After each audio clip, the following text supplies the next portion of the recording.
Hello అండి, welcome back to our channel. ఈరోజు recipe వచ్చేసి ఎగ్ ఫ్రైడ్ రైస్. తమ్నెల్ చూడగానే మీకు అందరికి అర్థమై ఉంటుంది. ఈ ఎగ్ ఫ్రైడ్ రైస్ రుచిగా టేస్టీగా రావాలంటే ఇలా చేసి చూడండి. చాలా అంటే చాలా బాగుంటుంది. ఇంకా ప్రాసెస్లోకి అయితే వెళ్దాము.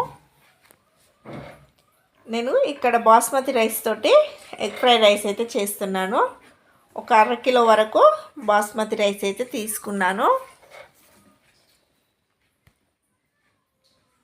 వీటిని శుభ్రంగా 2-3 సార్లు శుభ్రంగా కడుక్కోవాలండి.